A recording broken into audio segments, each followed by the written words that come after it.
गांव के किनारे एक पुरानी हवेली थी जिसे सब भूतिया हवेली कहते थे। कोई भी वहां जाने की हिम्मत नहीं करता था क्योंकि लोगों का मानना था कि वहां भूतों का बसेरा है।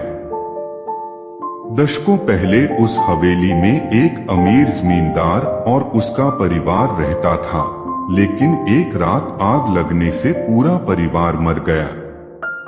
तब से हवेली वीरान पड़ी थी।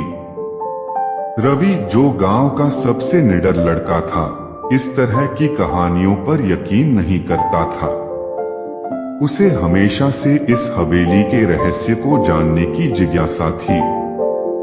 एक दिन उसने अपने दोस्तों को चुनौती दी कि वह रात को अकेले हवेली में जाकर रात बिताएगा।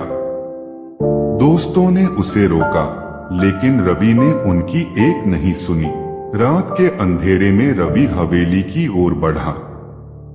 हवेली के पास पहुंचते ही उसे एक अजीब सी ठंड महसूस हुई। हवेली के बड़े बड़े दरवाजे खुद ब खुद खुल गए।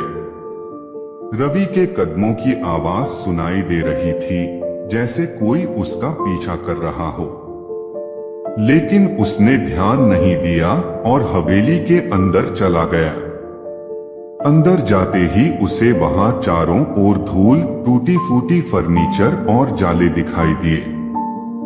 जैसे ही वह सीढ़ियों पर चढ़ने लगा, उसे किसी के रोने की आवाज सुनाई दी। उसका दिल तेजी से धड़कने लगा। वह आवाज का पीछा करते हुए हवेली के एक कमरे तक पहुंचा। वहां उसने देखा कि एक औरत सफेद साड़ी पहने हुए खिड़की के पास खड़ी थी।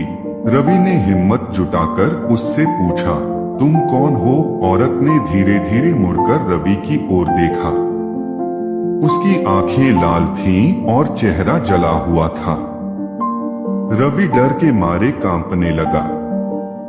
औरत की आवाज गूंज उठी, तुम यहाँ क्यों आए हो? मेरे परिवार को मारे जाने का बदला लेने का समय आ गया है। रवि भागने की कोशिश करने लगा, लेकिन हवेली के दरवाजे खुद ब खुद बंद हो गए। कमरे की दीवारों से खून टपकने लगा और हवेली की खिड़कियां जोर जोर से हिलने लगी।